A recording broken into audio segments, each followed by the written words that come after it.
You're listening to a download from the outdoorstation.co.uk. Number 478.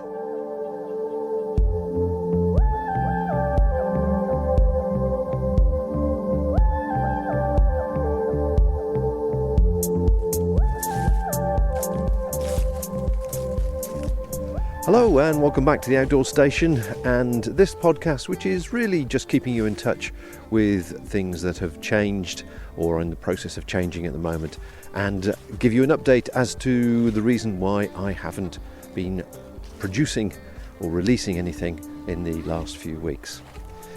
It's a cold November day, very cold actually, very bitter at the moment, as I wander around the fields and get my thoughts together. Well, firstly, I just want to say thank you to everybody that voted for Backpacking Light in the TGO Awards, magazine awards. I think that's coming to fruition now. I know the voting is closed.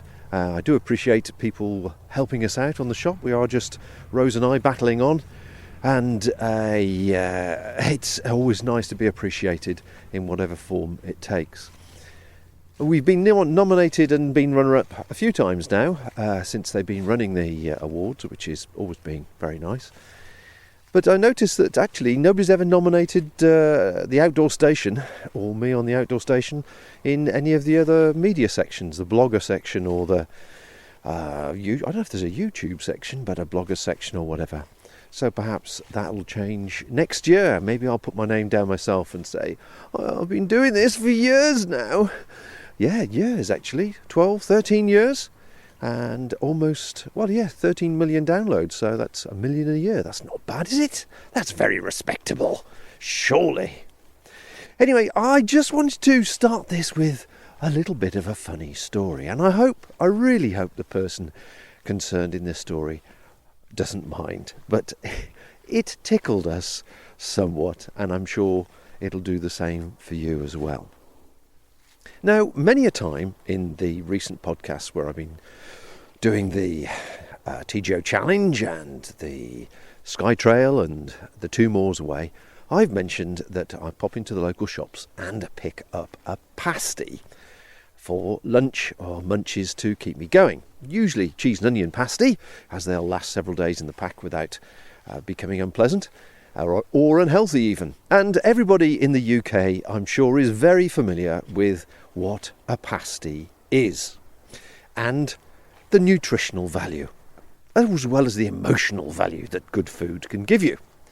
However, if you live outside the UK and have never experienced the delightful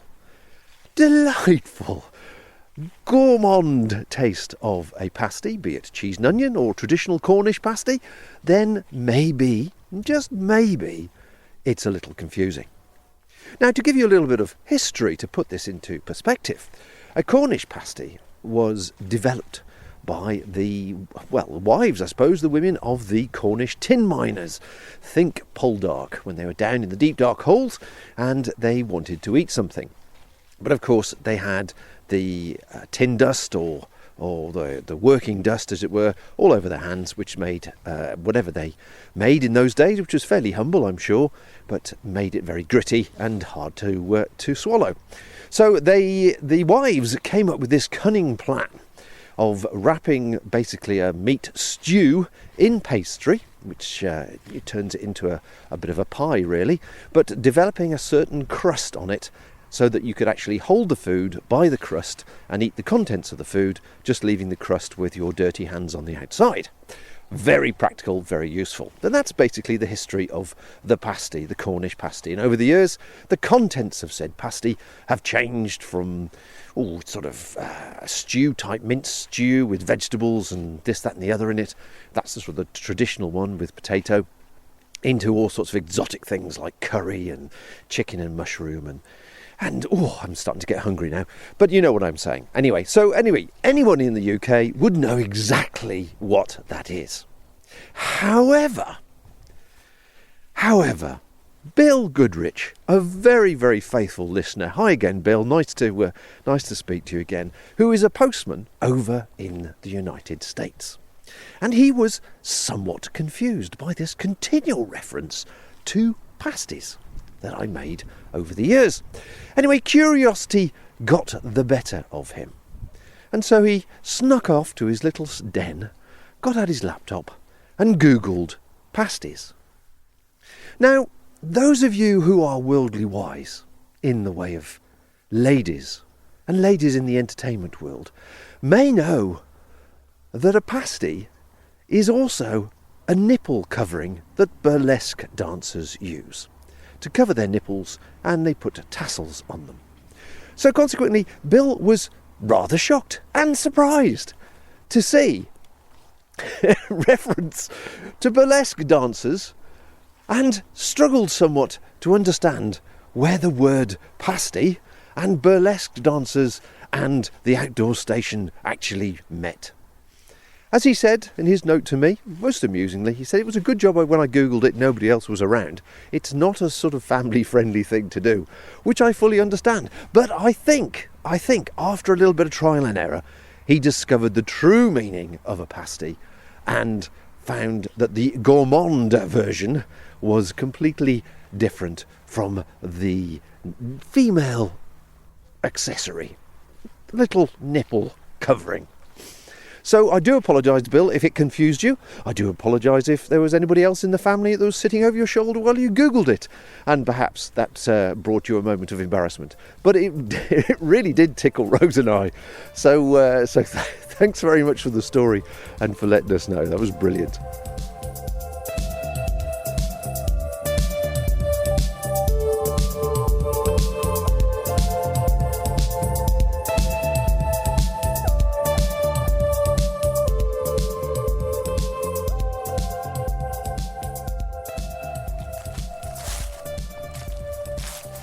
So, let's now update you to the reason why there have not been any podcasts in the last few weeks.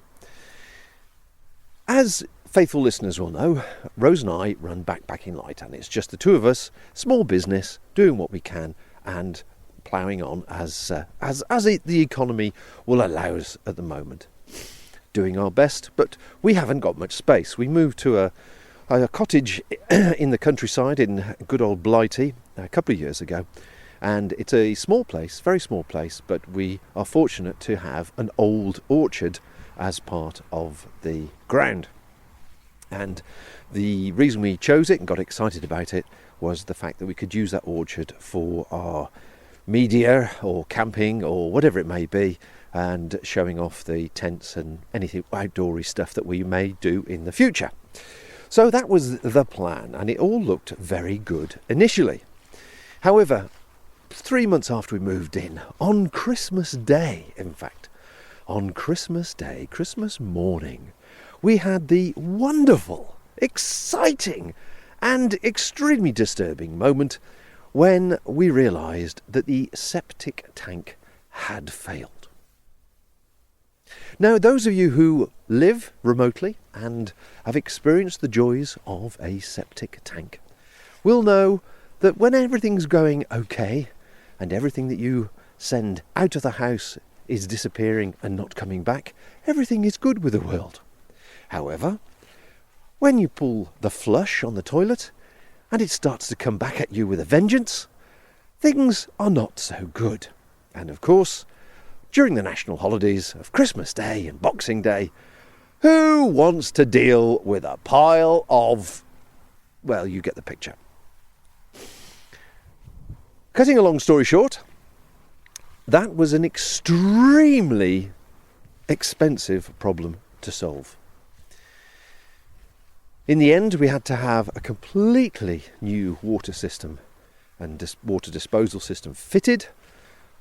It all had to be approved by the Environmental Agency, etc., etc. But here we are, 12, 18 months later, and thankfully everything seems to be working okay.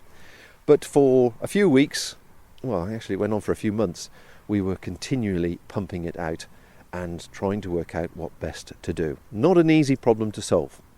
Now, the reason I mention that is that the guys that fitted the tank for us also laid the foundations of our new storage system, our unit, I suppose.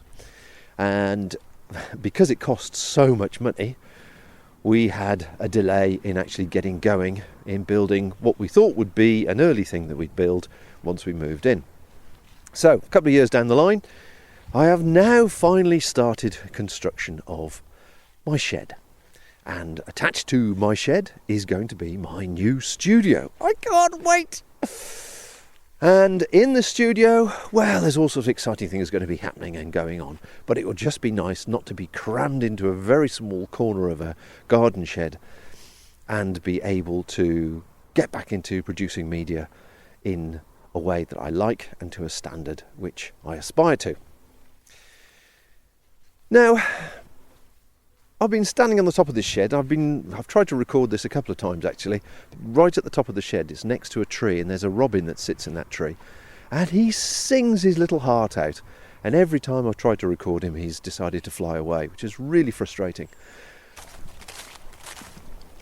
So I've often sat on the roof of this building, slowly under construction, waiting for the robin to appear, to accompany me and tell the story with its beautiful song, but unfortunately not today. As you can imagine, with only a couple of pairs of hands, it's been pretty difficult to do everything basically. This is the problem, isn't it, these days? If you're running a small business, anybody will know what it's like. It's one thing to actually do the physical business itself. It's all the administration, the paperwork, and in our case, social media and advertising and all the various things that seem to appear from nowhere that require your attention. And on top of that, I'm obviously trying to build a fairly extensive sized space, which, if anybody's ever done that as well, knows exactly what's involved with the amount of planning and preparation and popping off to the shops to get another half dozen lengths of 3x2 or 4x2 or whatever it may be that you suddenly need. So that's the reason why the podcasts have been in short supply. The bottom line is I just can't do everything all the time, which is a shame, because as much as I would love to, it's just physically impossible, and a man has to have some rest at some stage. So I do apologise for the slacking in this department of producing material, but there's hopefully good reason, and things will improve from a quality point of view once this project is completed, which is going to be a good few weeks yet before the actual place is dry and I can use it. I can store stuff underneath the dry roof, which is hopefully arriving next week, but I've got to get the roof safe and secure first. Anyway, I digress. But however, yes, while I've been working on this unit, I've been thinking about the future and what I'd like to do, and how I'd like to involve you, the listener, if you're interested. Probably like me these days, you spend far too much time on YouTube watching videos of either people's walks or trips or gear reviews, or generally people who are quite entertaining. Particularly in the outdoors world, there's a handful of people that immediately come to mind. Some doing bushcraft, some doing more extreme camping, others just being plain silly, but it all makes for an interesting smorgasbord of entertainment, let's put it that way. And I've been wondering about really getting stuck into this live streaming pastime. I am tempted. No, I'll go further than that. I am going, in the new year, once this building's complete and we've got all the power and everything else, I shall start a live show, I think. I'll try and do it once every couple of weeks, which could consist of a whole variety of things of interest to the outdoors person. Could be a bit of news, could be a bit of reviews, some gear reviews perhaps. Could be interviews, talking to people like I do on the audio side really, that have done various trips. Could be about books. But the whole point of the live streaming concept is the fact that the viewer can get involved at the time you're doing it. And I've been watching a few of these live streams now, nothing to do with the outdoors, more to do with the actual subject matter of live streaming itself and the technology. There's quite a lot involved in it. But it is interesting when people pull in comments, feedbacks, video, interviews from people live within the show. And I was thinking, I think that would be quite an entertaining and informative outdoors topic to bring under the same technical umbrella. For example,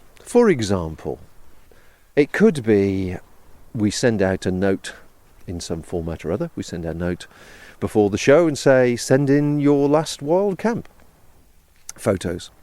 And so we could very quickly bring those in. We could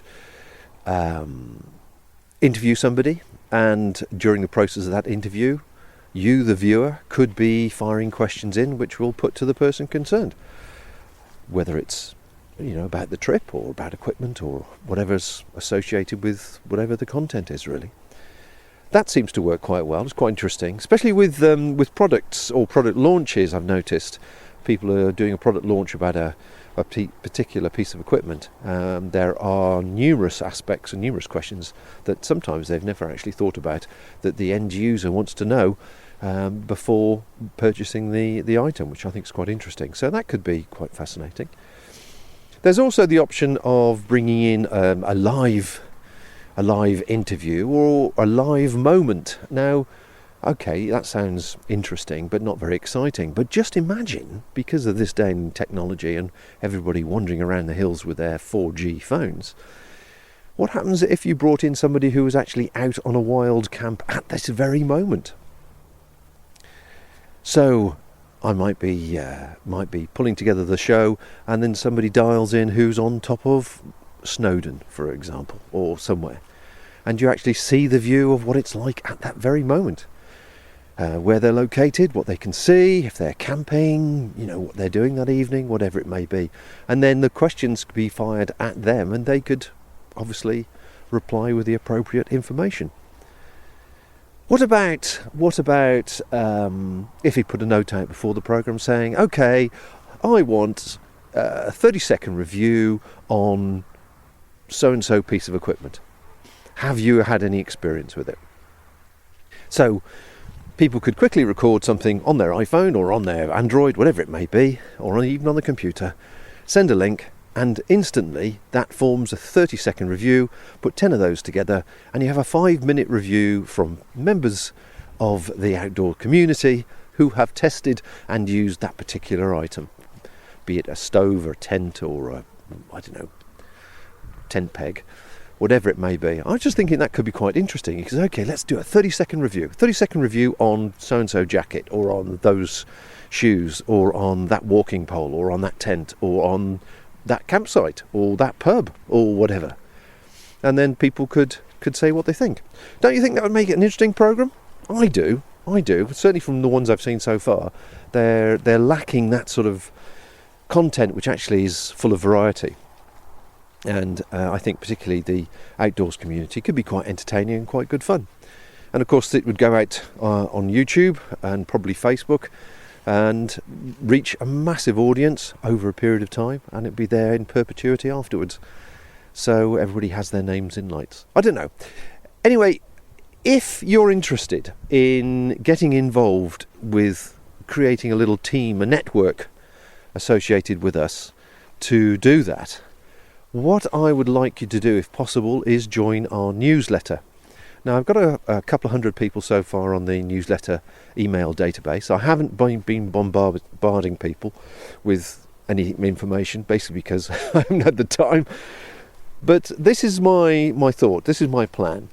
And if you've listened to this podcast and you think you're curious to get involved, it'd be great to have a selection of people from all over the world, Australia, America, any of the other English-speaking countries, obviously, but also anywhere there are people that would like to join in and share their experiences. I mean, wouldn't it be fantastic to say, okay, we'll just do a quick run round. Let's pull in pictures where you are right now, and you have pictures from Australia or Germany or France or whatever, and people are just sharing their passion of being outdoors and whatever it is they're doing. So if that's of interest to you, please go to theoutdoorstation.co.uk, join the newsletter. I think there's a space for a sort of an additional note in there. There's a few questions I ask about favourite pubs and people you think might deserve an interview or deserve some promotion, which is still relevant if you have come across anybody with a new small business, particularly small British business. We're always happy to promote people where we can. That goes onto my list, but I will start discussing the topics and ideas with people who are on that mailing list, the newsletter mailing list. So if this appeals to you, please join in. If not, then stay tuned and watch from the wings and see what's going on. You may want to get involved at a later stage. It's purely speculative at the moment and kicking ideas around, but I've sort of got a formula in my mind which I keep discussing with other outdoor people when I see them and say, do you think this is a good idea? Do you think that'll work? Do you think that's a good idea? Would that be entertaining? If nothing else, it'd be a laugh. It would be a laugh. An out and out, let's give it a go, see what it's like. You never know, it could turn into something really interesting, or it could just die a natural death over a short period of time. So I thought I'd just fill you in really with the way things are. That's where I am at the moment. I'm staring at a wooden timber framed construction which has got the trusses on at the moment and nothing else. As I say, it's bitter cold, and I'm hoping to get that roof on in the next couple of weeks before the real winter kicks in, and at least then I can keep the inside and the wood dry for the next stage and get the windows and doors sorted before getting the cladding and putting the cladding on. But it's an ongoing project, and I don't think I'll have it completed before Christmas, but I'd certainly need to crack on with it while it's a bit quiet at the moment. And if you want to support us in any way, it's always appreciated, but do pop along to Backpacking Light website. A little bit of a blatant plug there, but it's Christmas coming up, so if you know anybody that wants any goodies and we've got them, we'll be more than happy to sell them to you. So folks, until I speak to you again, that's the reason I'm a bit quiet, but normal service will be resumed just as soon as I thaw my hands out and get my project finished, or nearly finished, or close to being finished. Finished-ish. Something like that. So until then, take care, and I'll chat to you soon. Bye for now.